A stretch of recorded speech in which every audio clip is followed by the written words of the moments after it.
Magandang hapon po sa inyong lahat, lalo na sa ating Panginoon.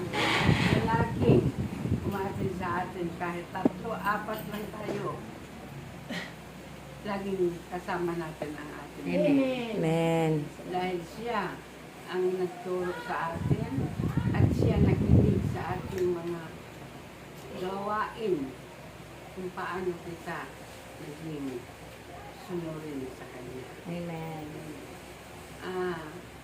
Ako natutuwa na kahit na 3, 4, 5 lang kita, pero nagawa rin natin ang tungkulin bilang pagsunod sa ating Panginoon. Amen. Dapat natin.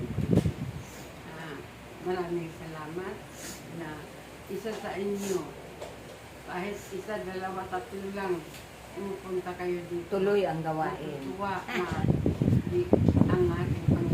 Amen. Na kasama natin siya sa ganitong gawain.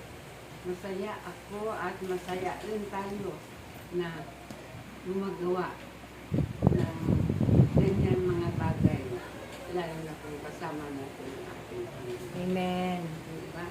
Bigyan tayo ng lakas, bigyan tayo ng linaw ng mga isipan, bigyan tayo ng magandang buhay na lagi tayo gumagawa sa ganitong gawain kasama natin ang ating Panginoon.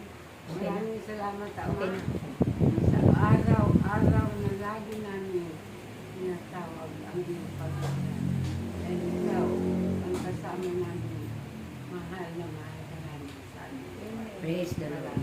Praise Yahweh. Amen. Praise Praise Yahweh. Praise Yahweh.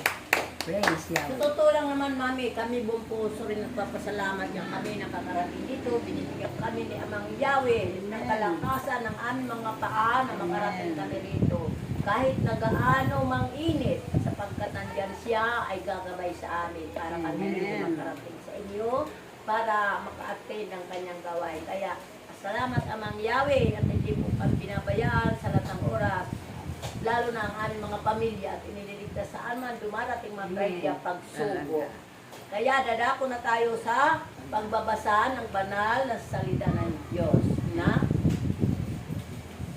Ni. Inang. ni Inang Tis Iscariote.